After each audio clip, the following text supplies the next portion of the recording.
ঢাকা বিশ্ববিদ্যালয়ের শিবিরের সভাপতি এই কয়েকদিন আগ পর্যন্ত কেউ জানতোই না সে ফেরাউনের কোলে মোসা যেমন লালন পালন হয়েছে, আমার মনে হয় ওইভাবে উনি কাজ করেছে।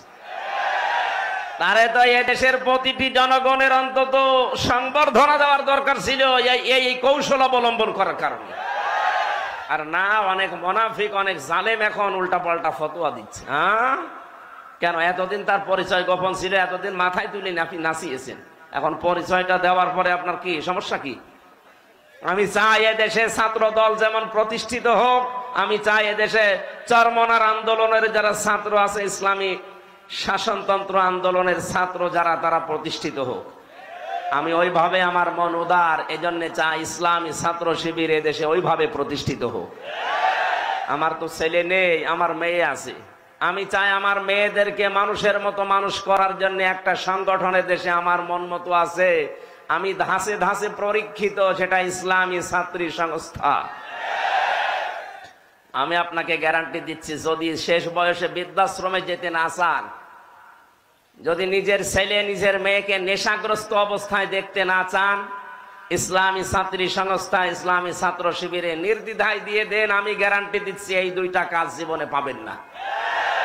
একমাত্র ছাত্র সংস্থা বাংলাদেশে একটাই, অন্যগুলো আছে ইসলামী যারা আছে, কিন্তু এটা আমি পরীক্ষিত, এদের ভেতরে কোনো নেশাখোর নেই। আপনি আল্লাহর ওলি দেখার জন্য সেই বরিশাল চলে যান, আল্লাহর ওলি দেখার জন্য চলে যাচ্ছেন সেই চট্টগ্রামে, সিলেটে। কিসের আল্লাহর ওলি? আল্লাহর ওলি আপনার বাড়ির পাশে ওই ছেলেটা যে যুবক মানুষ 5 ওয়াক্ত নামাজ পড়ে আর তাহাজ্জুদ আদায় করছে।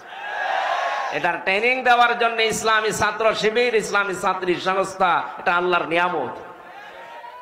আমি আবার বলছি, ছেলে আল্লাহ আমাকে দেয়নি, দুইটাই মেয়ে, দুইটাকে এরকম জায়গায় ভর্তি করে দেব।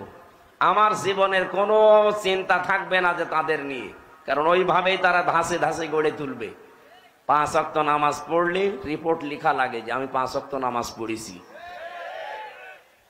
আমি পরীক্ষিত এই কারণে বলছি, কয়েকদিন আগে আমার একটা শপথ ছিল, কিন্তু হয়নি।